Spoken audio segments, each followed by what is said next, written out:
Hello students, in this lecture we are going to learn about greenhouse heating and distribution systems. So greenhouse main purpose is to maintain the temperature. So in the northern parts of the country they experience very cold winters. At that time the supplying a heat is a very challenging job. So for that purpose we are going to use some kind of the heaters. And in the southern parts winter is not that much harsh, so and during that time we require some cooling effects. So so to maintain the temperature we're going to use some kind of the heaters that we will discuss in this lecture. So heat can be lost to the environment in three different ways, as we all know from our school days, and we have learnt about this, that is the conduction, convection and the radiation. So in these three phenomenons the heat will be lost to the environment. So what do you mean by this conduction, what do you mean by convection, and what do you mean by the radiation? So we will see in this slides.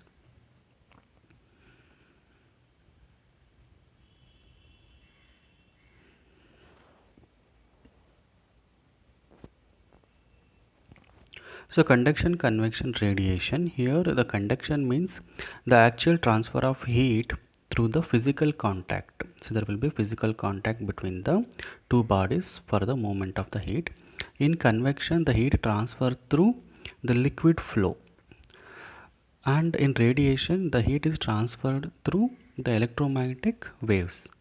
So in conduction physical contact will be there, in convection fluid movement will be there, or a matter movement will be there, and in radiation there is no contact or no movement, but heat will be transferred as a electromagnetic waves. So in these three ways heat will be lost in the greenhouse.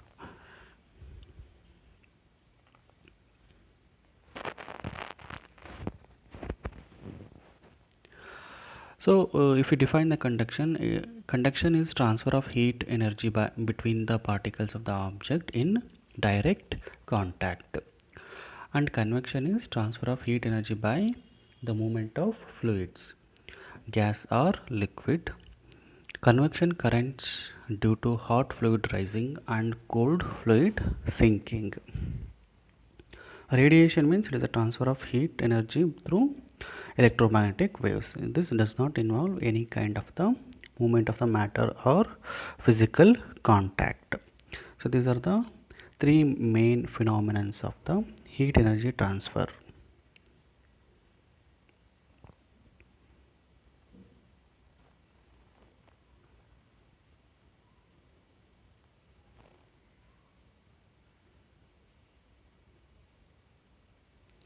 So if you see how in the greenhouse this conduction heat loss occurs means, so in the greenhouse we'll be having many very good conductors, like either the covering material or aluminum sash bars, or any equipment that is made up of the conductors, through which they will conduct heat from within the greenhouse to the outside the greenhouse, like aluminum sash bars, glass polythene materials and cement partition walls.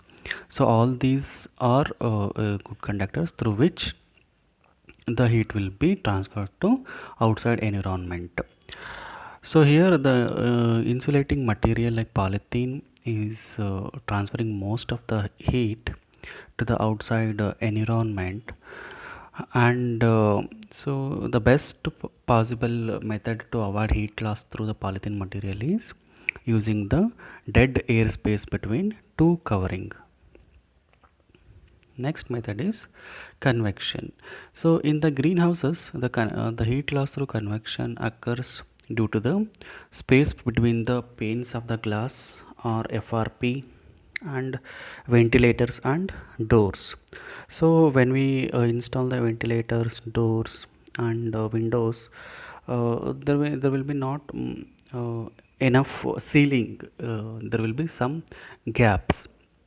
So through that gaps the cold air may enter into the greenhouse or hot air may go out of the greenhouse. In this way, so we may lose the temperature.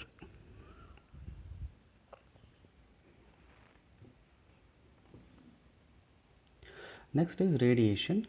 So radiation means when some object is heated up, so it will emit the radiations. So preferably electromagnetic waves. So many objects in the greenhouse like glass, vinyl plastic, FRP, water. So they are all relatively opaque to the radiant energy, whereas polythene is not. For example, polythene is a very good heat radiator, and most of our covering material, the large amount of polythene material will be there, so which will emit the heat in terms of radiation into the outside environment, which is the difficult through which it is very difficult to maintain the temperature within the greenhouse. So due to the loss of the temperature due to these three phenomenons, so we have to pass the or we have to create some amount of heat from some mechanical equipments to balance the temperature.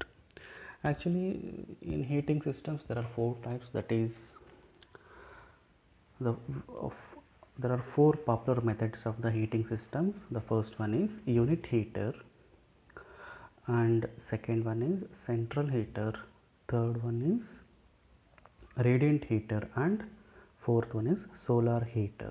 So these are the four popular types of heaters used in the greenhouse to maintain the temperature. So we will see one by one what is unit heater, central heater, radiant heater, and solar heater. Unit heater means these are a simple, less expensive and portable devices. We can install them anywhere, and these consumes very less amount of the fuel, and these are well suited for the small greenhouses. So as greenhouse operations get larger, so central heating systems we are going to use. So for small greenhouses, unit heaters are enough, and they consume less fuel. And the main components of the unit heater are fuel burner, heat exchanger, distribution system, and the control system. The fuel will be burnt in the fuel burner, and heat will be generated and distributed through the pipes, and the heat will be supplied as according to the needs. So these heaters are available in horizontal and vertical designs, and we must supply the oxygen constantly to the heaters, otherwise for the burning of the fuel they may use up all the oxygen present within the greenhouse, then that may harm the growth of the plants. So that is why when we are using the unit heaters, we have to supply the oxygen from the outside, so we have to leave a small window for that near the burning chamber of the unit heaters. And the smoke exit, we should provide a chimney or a pipe so that exits that helps in exiting of the carbon dioxide produced due to fuel that we burnt in the unit heaters. So like this chimney we have to provide for the exiting of the carbon dioxide or the smoke. The second type of the heater is central heater. So it mainly consists of the boilers that are the central location. So we are going to produce the steam or the hot water by using the boilers in some central location, and that heat steam or the hot water is carried to the greenhouses through the pipes. The boilers can burn cheaper fuels than the unit or radiant heaters. So here we can use some cheap kind of the fuels compared to the unit heaters and central radiant heaters. So here we will be having the large boilers. For to maintain those large boilers we require the engineers or the skilled laborers. So these are the kind of the boilers we are going to use to produce the steam or hot water. and that steam or hot water is carried through the pipes to the greenhouse facility to increase the temperature of greenhouse. So hot water boilers are most popular worldwide, used in the worldwide because in the temperature uniformity is more in the compared to steam systems. The hot water boilers gives us more uniformity in temperature maintenance compared to steam boilers. So they have a large reserve of they are the large reserve of the heat actually, and due to the low operating temperatures we can take the pipes near to the plants. So due to the hot water temperature is less compared to the steam, so we can take the pipes near to the plants facility. Okay, so that the plants will get the required temperature without harming the growth of the plant. So these are the pipes through which the hot water flows and temperature is provided to the greenhouse. And with these pipes we can enrich the carbon dioxide also sometimes. So these boilers are good source of the carbon dioxide, and we can use these kinds of the boilers and the pipes for the enrichment of carbon dioxide.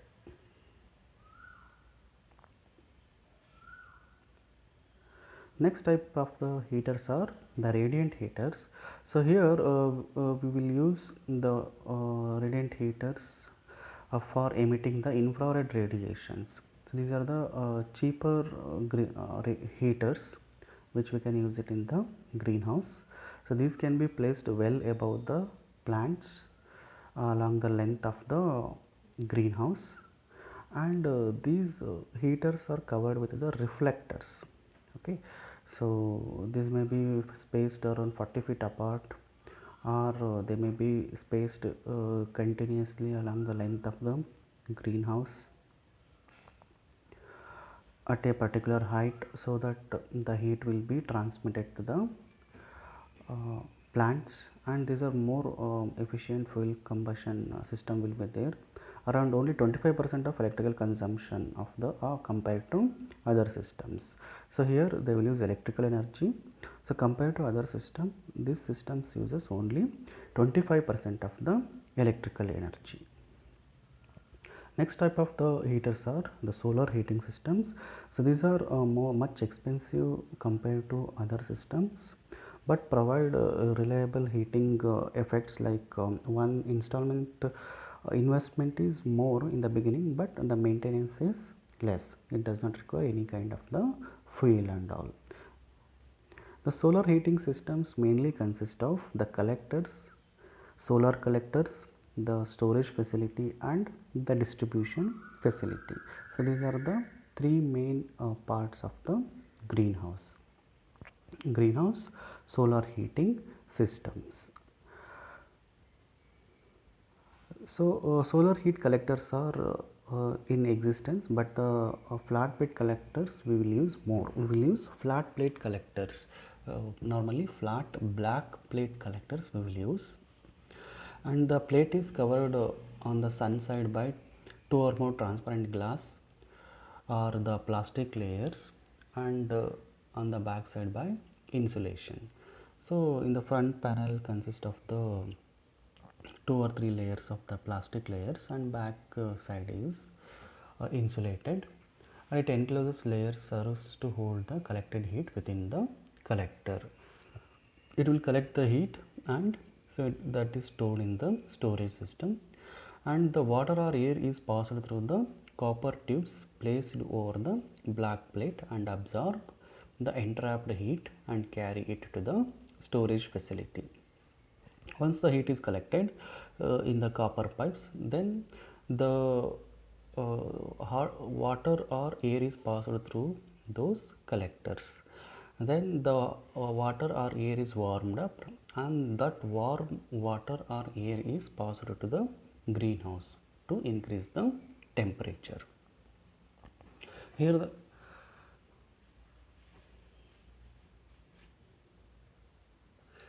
next is the heat distribution system. Once the heat is generated, then we have to distribute it to the greenhouse without wasting much of the heat. So for that purpose we have two common methods. First one is we will use the tubes here, the convection tubes. So here warm air from the unit heaters are distributed through transparent polythene tube running through the length of the greenhouse. So we have discussed about the convection tube system. Similar to that, once the heat is generated centrally or by using any other system, so that will be taken through the polythene pipes or the polythene sheets and distributed near to the plant roots or the plant stem, so that heat effectively applies to the plants. So heat escapes from the tube through holes on the other side of the tubes. So we will make a small holes to the tubes and heat escapes through the tubes. The second method of the uh, heat distribution system is horizontal airflow system. So in this system, so we will use the fans which are situated at a particular height and placed in a particular manner, so that the heat will be distributed in a effective way. So the fans will be located well above the plant height and are spaced above 15 meter apart in two rows. So we have seen horizontal airflow system. So that is one best method to distribute the heat that we generate centrally or by using any other heating systems. So proper arrangement of the fans is necessary for effective distribution in horizontal airflow system. So in this picture you can see the fans are situated at a particular places, so that the heat that is generated or the air that which is flowing will be efficiently managed. And next we have the water and rock storage system. So in this water and rock storage system, we will use the water and rock to store the heat. So water and rock are the two naturally available heat storage systems.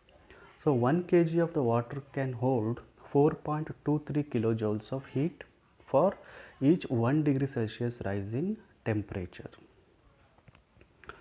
and the rock can hold around 0.83 kilojoules of the heat energy for each 1 degree Celsius rise in temperature.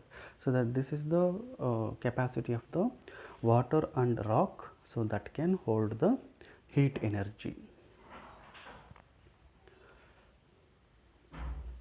So naturally available water and rock for the farmers can be used as the storage system.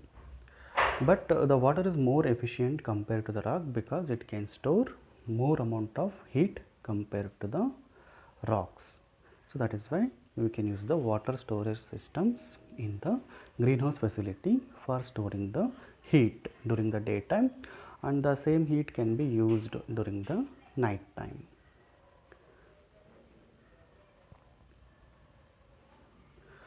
And the heated water from the collector is pumped to the storage tank during the day, and that warm water is pumped out of that storage facility during the night time. So the water temperature is used to heat up the greenhouse. Or this picture shows the rock storage system. So in this, the rocks will utilize, or the rocks will absorb the heat during the daytime, and during the night time we will open the one side of the rock storage system, and we will make the cold air to flow through that rock storage system, and on the other side of the system the hot air will come out. The air will absorb the heat that is stored in the rocks, and the hot air will come out on the other side. Then the hot air will be distributed to the greenhouse. This is the slide which explains about the working of the water and rock storage system. A temperature rise of 70 degrees Celsius above the ambient condition is expected during the daytime in solar storage units.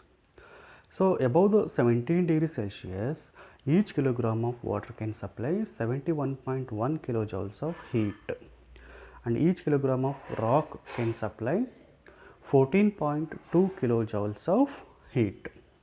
Okay, so this is the amount of heat the water and rocks can absorb.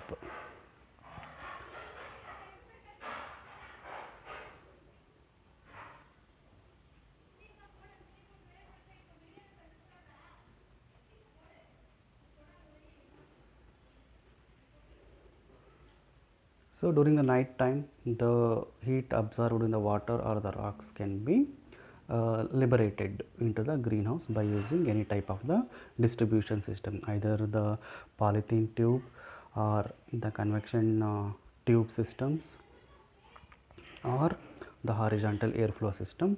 So by using these systems, we can distribute the hot air or the air energy stored in the water into the greenhouse to rise the temperature. These are the natural or the solar heat collectors, and this involves attracts less cost, and easily heat can be stored within these systems.